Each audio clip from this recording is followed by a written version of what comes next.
Hello, my CS aspirants. Welcome to my YouTube channel. Here is a CS Jasmine Khan. Recently, I qualified my CS in December 25 attempt, as you know very well from my story videos and all. So I got a lot of DM in my Instagram कि मुझे बताइए कि last के 6. Hello, my CS aspirants. Welcome to my YouTube channel. Here is a CS Jasmine Khan. Recently, I qualified my CS in December 25 attempt, as you know very well from my story videos and all. So I got a lot of DM in my Instagram कि मुझे बताइए कि last के 60 days में मुझे क्या strategy follow करनी चाहिए जिससे मैं अपने एग्जाम में वो मिस्टेक्स ना करूँ, क्या चीज़ें हैं जो गेम चेंजर की तरह काम कर सकती हैं और लास्ट के 60 डेज में ओवरऑल प्लान क्या होना चाहिए. So it is a small video for you that are ultimately game changer video, क्योंकि इसमें मैं पूरी लास्ट 60 डेज की स्ट्रेटजी बताऊंगी जो मैंने फॉलो करी थी. सो देखो, यहाँ पे मैं एकदम क्लियर कट बात करूंगी. सबसे पहली चीज तो मैं ये कहूंगी कि अगर कोई भी जून अटेम्प्ट जो बच्चा दे रहा है, सीएस प्रोफेशनल वेदर और सीएस एग्जीक्यूटिव, जो बच्चा जून अटेम्प्ट दे रहा है, सबसे पहले अगर उसके लेक्चर कंप्लीट नहीं हुए तो भाई प्लीज 28 तक अपने लेक्चर कंप्लीट कर लो. 30 तक एंड डे रखो लेक्चर कंप्लीट करने का. उसके बाद लेक्चर मत देखो, पहली चीज. दूसरी चीज आपको क्या करनी है, मेक श्योर कि आपने जो भी देखा है, जो भी पढ़ा है, उन सबके आपने प्रॉपर नोट्स बना रहे, क्योंकि नोट्स के बगैर आप कुछ नहीं कर सकते हैं. तीसरी चीज, आपको सबसे पहले अप्रैल में क्या करना है, फर्स्ट 7 डेज में आपको फर्स्ट के 7 डेज में सारा मटेरियल कलेक्ट करके रखना है. Material in the sense proper notes collect करके रखने हैं, प्रॉपर पीडीएफ कलेक्ट करके आपको रखनी है जिससे जिससे पढ़ना है, रिविजनरी नोट्स आपको रखने हैं, चार्ट नोट्स आपको रखने हैं. आपको सारा मटेरियल फर्स्ट 7 डेज में कलेक्ट करके रखना है और अपनी अकॉर्डिंग 8 से 10 घंटे का टाइम टेबल सेट करके रखना है कि उस 8 से 10 घंटे में मुझे पढ़ना है. ये 7 दिन में आपको काम करना है. मतलब ये मैं एक्स्ट्रा काम बता रही हूँ, बाकी आपको पढ़ना तो जो है वो पढ़ते रहना ही है कांस्टेंट. फिर उसके बाद आपको नेक्स्ट आगे क्या करना है 7 डेज में, वो मैं आपको बताती हूँ क्लियरली. फिर उसके बाद आपको क्या करना है, आपको डेली, अब 2 महीने बचे हैं तो आपको डेली क्या करना है, जितने भी सब्जेक्ट है डेली उन सारे सब्जेक्ट को डेली टच करना है. अगर आप दोनों ग्रुप दे रहे हैं तो आपको सातों सब्जेक्ट को टच करना है. अगर आप एक ग्रुप दे रहे हैं तो आपको चारों सब्जेक्ट को या 3 सब्जेक्ट को टच करना है डेली बेसिस पे. एक सब्जेक्ट को टच करने का मिनिमम टाइम आपका 3 घंटा होना चाहिए. 3 घंटे के टाइम में आपकी 2 घंटे की लर्निंग होनी चाहिए और 1 घंटे का प्रैक्टिस टाइम होना चाहिए. 2 घंटे का लर्निंग और अंडरस्टैंडिंग कंसेप्चुअल क्लैरिटी होनी चाहिए और 1 घंटे की राइटिंग प्रैक्टिस होनी चाहिए. और मेक श्योर कि आपको अपने टेस्ट जो है वो अप्रैल से ही शुरू कर देना है. 1 अप्रैल से आपको टेस्ट सीरीज अपनी स्टार्ट कर देनी है. टेस्ट देना आपको शुरू कर देना है, ठीक है. उसके बाद आपको करना क्या है, अगर आपने यूटी लिया है, मतलब कि यूनिट वाइज टेस्ट लिया है, तो आप अपनी प्रिपरेशन यूनिट वाइज के अकॉर्डिंग करिए. अगर आपने चैप्टर वाइज टेस्ट लिया है तो आप अपनी प्रिपरेशन चैप्टर वाइज टेस्ट के अकॉर्डिंग करिए, ठीक है. इससे क्या होगा, आपका रिवीजन भी हो जाएगा और टेस्ट भी कंप्लीट हो जाएंगे. मेक श्योर कि अप्रैल में आपके 2 रिवीजन हो और मई में आपके 3 रिवीजन हो. 2 रिवीजन में आपको जो पहले के 2 रिवीजन करने हैं वो 15 दिन और 15 दिन के हिसाब से करने हैं अप्रैल में.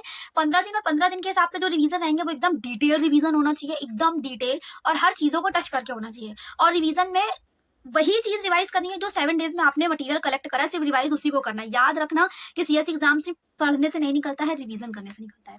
उसके बाद जो मई में 3 रिवीजन होंगे वो 10 डेज के होने चाहिए. फर्स्ट 10, मिड 10 और लास्ट 10, ऐसे 3 रिवीजन होने चाहिए. अप्रैल में आपको इतना काम करके रखना है जितना मैंने बताया. अप्रैल में आपको फर्स्ट 7 डेज में प्लानिंग करनी है, यूटीएफटी के अकॉर्डिंग टेस्ट देना है, टेस्ट के अकॉर्डिंग अपना रिवीजन शुरू करना है. अगर यूनिट वाइज टेस्ट देना है तो यूनिट वाइज रिवीजन शुरू करिए, और अगर चैप्टर वाइज टेस्ट दे रहे हैं तो चैप्टर वाइज रिवीजन शुरू करिए. और हर सब्जेक्ट को डेली टच करना है 3-3 घंटे के हिसाब से, ठीक है.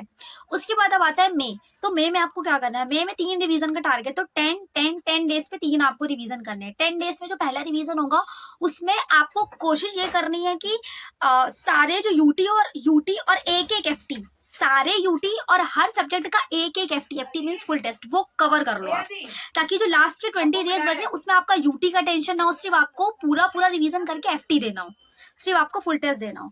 तो जो मई का स्टार्टिंग का 10 डेज होगा उसमें आपको तीसरा रिवीजन करके अपने सारे यूटी कवर कर लेना है और एक एफटी हर सब्जेक्ट का कवर कर लेना है. उसके बाद जो 20 डेज का रिवीजन होगा, 10 डेज मिड के और 10 डेज लास्ट के. तो जो 10 डेज मिड के होंगे ना, उसमें क्या करना है, उसमें एक रिवीजन मारना है और उसमें क्या करना है, उसमें जितने भी एफटी एक और एफटी बचे होंगे उसमें उतने सारे एफटी दे देने हैं आपको. फिर जो लास्ट का फाइनल रिवीजन होगा ना, लिख के ले लो, आपको पूरा सब्जेक्ट एकदम मक्खन की तरह याद हो चुका होगा, आपको पूरा सिलेबस याद हो चुका होगा अगर आप इतने रिवीजन और इतनी सारी चीजें फॉलो कर लोगे. फिर उसके बाद आपको जो लास्ट के 10 डेज में काम करना है, लास्ट के 10 डेज बस एक बार फाइनल रिवीजन मार के और अपने सारे मॉड्यूल्स को बंद करके रखना है. लेकिन याद रहे, जो लास्ट के 10 डेज वाला रिवीजन होगा वो रिवर्स बेसिस पे होगा. जिसका एग्जाम पहले है उसका रिवीजन लास्ट में, फिर उसके बाद जिसका एग्जाम है फिर उसका रिवीजन, ऐसे करके आपको करना है, ठीक है. एक चीज और याद रखना, रिवीजन कभी भी मॉड्यूल से मत करना। मॉड्यूल को देख के मेक श्योर कि आपने नोट्स पहले ही बना लिए हैं, आपको उस नोट से रिवीजन करना है, ठीक है। मॉड्यूल अगर एंड मोमेंट पे आपने पूरा पूरा चैप्टर उठा के रीड करने की कोशिश करी तो कुछ भी नहीं पढ़ पाओगे। 3 घंटे में हम कह रहे हैं कुछ भी आपका आधा ही चैप्टर कवर होगा। ये छोटी छोटी चीजों का बहुत ध्यान रखना है, और हाईलाइट करते चलना, अंडरलाइन करते चलना, मतलब एकदम कलरफुल दुनिया अपनी उसको बना लो, ठीक है। कि पेपर में आपको आपके माइंड में क्लिक हो जाए कि मैंने ये चीज यहाँ पे ऐसे लिखी थी, ये चीज यहाँ पे उस कलर से लिखी थी, ये चीज यहाँ पे ऐसे चिपकाई थी। तो ये ट्रिक्स आपको फॉलो करनी है।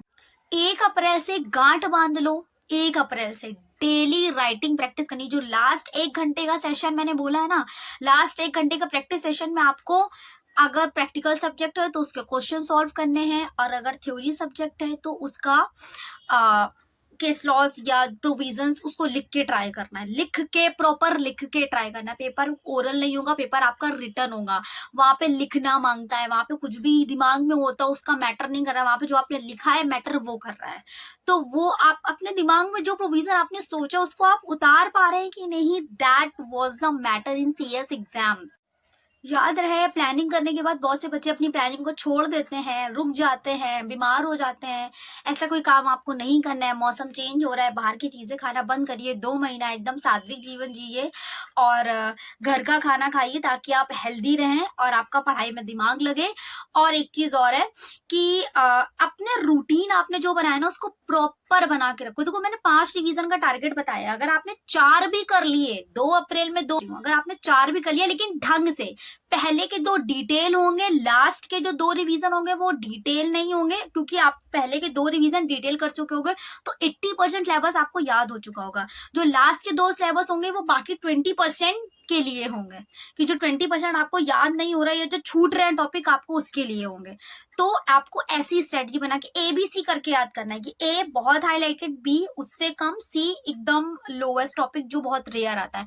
आप ऐसे स्ट्रेटजी बनाइए। आप जब चैप्टर वाइज रिवीजन करेंगे, मैंने सब बता दिया, जब आप चैप्टर वाइज रिवीजन करेंगे या तो जब आप यूनिट वाइज रिवीजन के लिए आप प्रिपेयर करेंगे तो वहां पे आप ABC कर लीजिएगा। हर चैप्टर के A वाले टॉपिक, B वाले टॉपिक और C वाले टॉपिक को बाइफिकेट कर लीजिएगा, ताकि जब आप तीसरी बार रिवीजन करने जाए तो आपको पता हो कि A वाले याद हो गए, B वाले याद हो गए, अब मुझे CC वाले याद करने, या मुझे B और C वाले टॉपिक पे ज्यादा ध्यान देना है, A वाले मुझे प्रॉपर याद है। तो इस तरीके से प्रॉपर स्ट्रेटजी से एग्जाम क्लियर होता है। पढ़ता तो हर बच्चा है, क्लियर नहीं होता, पर जो सही स्ट्रेटजी फॉलो करता है क्लियर वही होता है। रैंडम कोई भी टॉपिक उठा के पढ़ना नहीं है, वरना खुद ही बहुत अंडर कॉन्फिडेंट फील करने लगोगे। ये नॉर्मल सी बात होती है। रैंडम आप पढ़ रहे हो, कंपनी लो, आपने SBI उठा लिया, अब आपको लगेगा मुझे आता ही नहीं, आता सब है। रैंडम कोई भी टॉपिक अभी मुझसे भी कोई पूछ लेगा तो मैं भी कहीं ना कहीं कंफ्यूज हो जाऊंगी, समझ में आ रहा। तो रैंडम कोई भी टॉपिक नहीं उठाना। और 3 घंटे मतलब कि अगर एक सब्जेक्ट आपने 3 घंटे के लिए उठाया तो मतलब वो 3 घंटे उस सब्जेक्ट को देना। ऐसा नहीं है कि आप कंपनी लॉ पढ़ रहे हैं, दिमाग आपका टैक्स में चल रहा है ना। कंपनी लॉ 3 घंटा मतलब 3 घंटा company law, not tax, SBIL setting up, कुछ भी नहीं, कुछ भी नहीं। टैक्स पढ़ रहे हो मतलब 3 घंटा टैक्स, कुछ अदर नहीं देखना है आपको। एक ही चीज बोलती हूँ, consistency beats intelligence. Please make sure कि 2 महीना कंसिस्टेंसी से पढ़ाई करिए, प्रॉपर प्रॉपर 2 महीना प्रॉपर। 3 साढ़े 3 घंटा, अगर मैंने 3 घंटा बोला 3.5 लग रहा है तो गुड है, 3.5 लग रहा है ठीक है, आपका प्रॉपर लेकिन कवर होना चाहिए, राइटिंग प्रैक्टिस भी होनी चाहिए, लर्निंग भी होना चाहिए। अब आपका 3.5 लग रहा है तो ठीक है, 4 घंटा बैठने की, 4 घंटा आपकी बैठने की कैपेसिटी है ना, आप 4 घंटा बैठ जाओ। 4 घंटा आप 3 सब्जेक्ट को दो, 4 घंटा 4 सब्जेक्ट है तो आप 4 सब्जेक्ट को दो।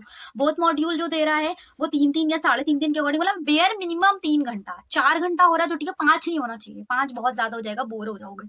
3 घंटा या 3.5 या मैक्सिमम 4, मैंने 3 बताया है। मिड में मतलब अगर और बढ़ाओगे तो 3.5 और मैक्सिमम 4, इससे ज्यादा टाइम एक सब्जेक्ट को नहीं देना है। बाकी अगर आपको कोई भी डाउट, कोई भी क्वेरी हो तो आप कमेंट में पूछ सकते हैं। एंड अगर उससे भी आपको क्लियर नहीं हो रहा है तो मैंने इंस्टा ID मेंशन कर दी है, मैंने रील पोस्ट कर दी है, आप रील के कैप्शन में जाके देख सकते हैं। मैंने डे वाइज स्ट्रेटजी पूरी बनाई है। डे वाइज स्ट्रेटजी मैंने रील के कैप्शन में मेंशन कर दी है कि हर डे में आपको 7 डेज में आपको क्या करना है, वो भी देख सकते हैं।